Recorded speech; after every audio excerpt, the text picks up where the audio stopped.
Inilah penyimpangan yang terjadi oleh penyidik ini, suka-suka. Apa suka-sukanya? Periksa orang suka-suka. Kalau nggak datang diancam. Padahal nggak ada dasarnya. Nggak datang diancam, dipanggil paksa. Penyimpangan yang kedua, tiba-tiba orang ditetapkan sebagai tersangka. Penyimpangan yang ketiga, peristiwa pidana direkayasa. Mau kasih contoh, kasus Sambo. Itu kan rekayasa peristiwa pidana. Kalau mau contoh lagi, kasus pengusaha atas nama Ted Siong melawan Mayapada. Itu peristiwa pidana yang direkayasa. Fiktif. Inilah penyimpangan-penyimpangan tadi. Apa yang terjadi? Yang terjadi kesimpulannya, bapak-bapak KY yang sangat saya hormati, hukum itu dijadikan alat. Penegak hukum juga dijadikan alat. Nggak polisinya, penyidiknya, nggak jasanya, nggak penuntut umum. Kewenangan penyadapan yang masih abu-abu suka-suka dipakai. Alat penegak hukum juga menjadi boneka. Bonekanya siapa? Bonekanya oligarki. Saya membaca dan mengikuti penjelasan-penjelasan yang tadi disampaikan oleh teman-teman Komisi Yudisial. Yang ingin kita bahas, yang akan kita bahas ini adalah KUHAP,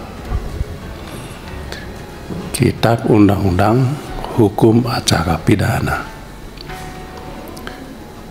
Jadi hukum acara pidana, hukum yang mengatur tentang bagaimana menegakkan KUHP. Jadi hukum tentang bagaimana, bukan hukum tentang apanya. Dalam bahasa hukum, material dan formil. Mengapa KUHP kita bikin?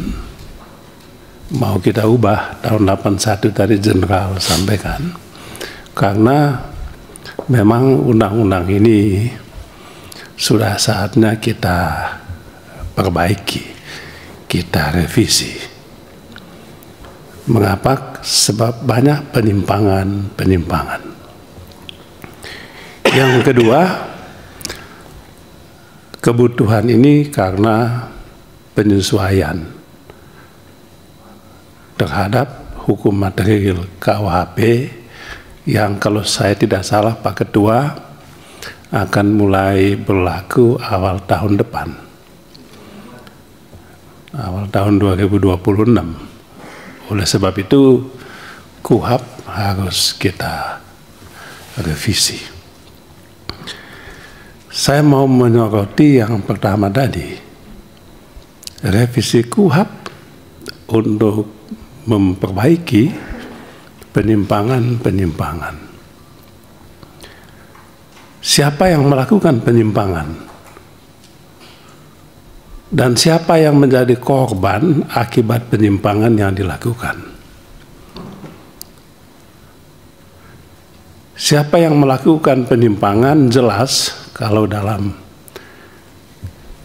Integrated Criminal Justice System ada kepolisian, ada kejaksaan, ada hakim, dan juga jangan lupa ada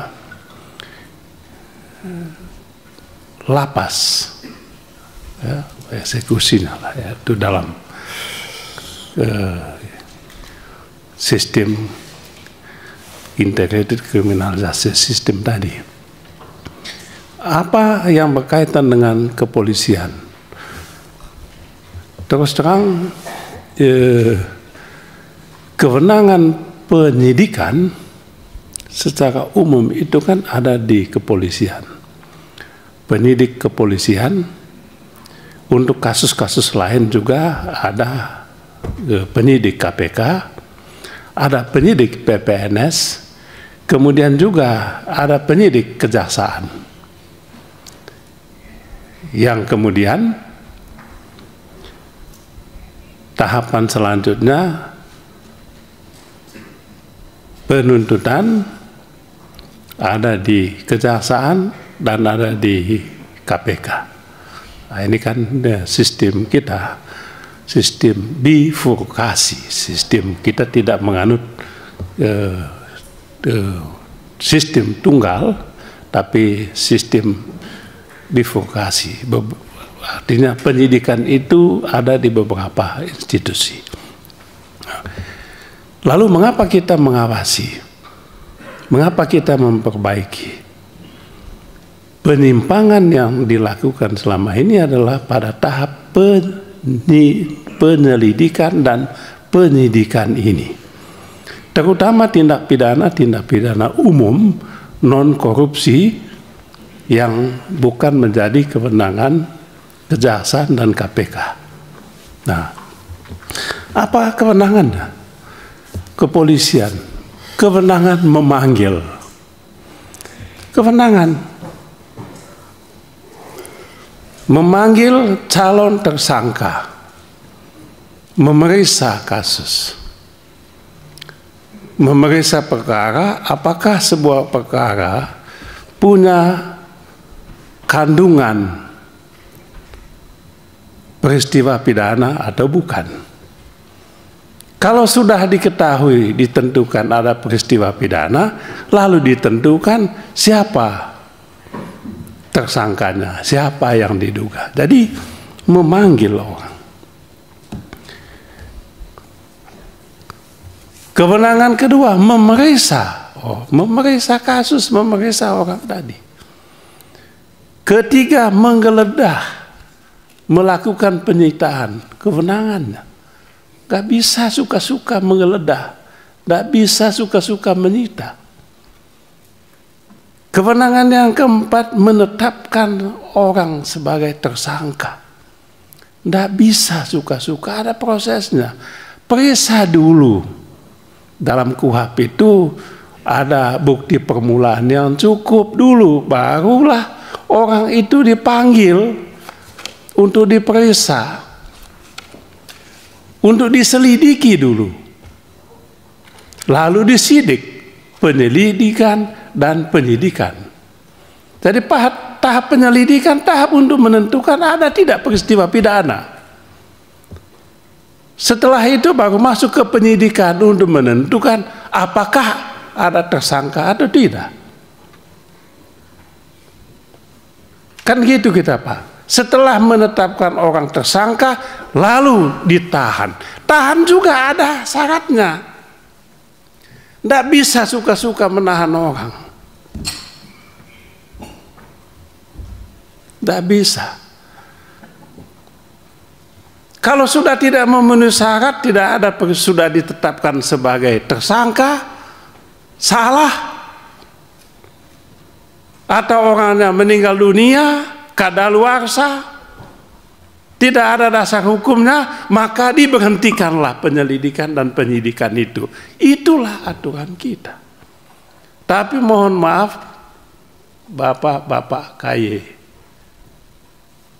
inilah penyimpangan yang terjadi oleh penyidik ini. Suka-suka. Apa suka-sukanya?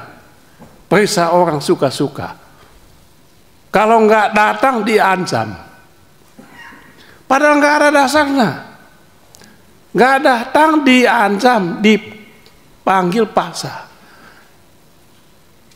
Penyimpangan yang kedua, tiba-tiba orang ditetapkan sebagai tersangka. Penyimpangan yang ketiga, peristiwa pidana direkayasa. Mau kasih contoh, kasus Sambo. Itu kan rekayasa peristiwa pidana.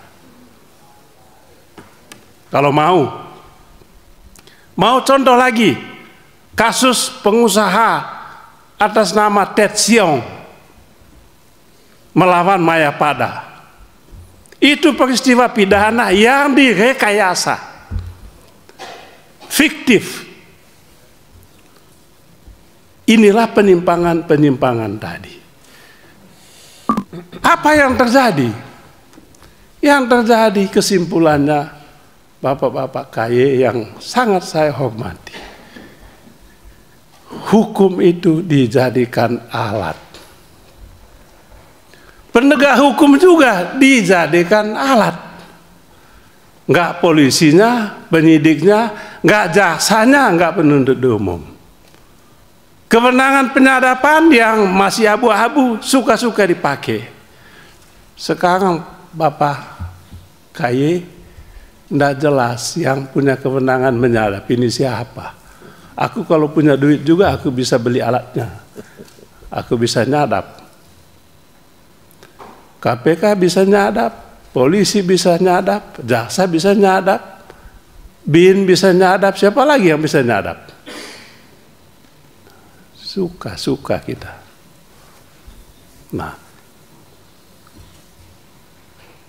hukum jadi alat, alat penegak hukum juga menjadi boneka. Bonekanya siapa? Bonekanya oligarki. Itu yang terjadi. Nah, KUHP mau kita revisi, mohon maaf Pak Ketua, kalau bisa kita, ada dulu usul kita, ada hakim komisaris. Supaya setiap jaksa, polisi menetapkan, memeriksa orang, menetapkan TSK, ya bisa langsung. Hakim komisaris dulu. Untuk ngawasi, tapi mohon maaf, teman-teman kita di polisi tidak suka dengan ini. Tidak suka dengan hakim komisaris ini, karena akan membatasi mereka. Tapi pertanyaan pokoknya Pak Ketua yang terhormat dan Bapak-Bapak Komisi Yudisial adalah bagaimana tadi? Bagaimana mengawasi penggunaan kewenangan luar biasa yang dimiliki oleh penyidik, kepolisian atau kejaksaan atau KPK atau penyidik PPNS, supaya tidak ada abuse kekuasaan, supaya tidak ada pelanggaran hak asasi manusia, HAM, Pak. Sekarang Pak cek aja, cuman ya ini bukan kewenangan Komisi Yudisial. Tapi sebagai pemikiran kan ya boleh-boleh aja. Pak Ketua, saya mengusulkan akan datang kita mengundang khusus korps kejaksaan, korps kepolisian, kalau hakim itu IKHI, kalau bisa kita undang untuk bahas soal yang menurut saya sangat-sangat penting. Koreksi, perbaiki KUHP untuk mengawasi penggunaan kewenangan penyidik kepolisian yang sangat luar biasa agar tidak lagi terjadi abuse kekuasaan, abuse kewenangan. Transparansi, akuntabilitas, dan juga kepastian hukum adalah nilai-nilai keutamaan yang harus kita junjung tinggi dan kita pastikan dalam KUHP yang akan kita revisi ini. Demikian Pak Ketua, terima kasih banyak.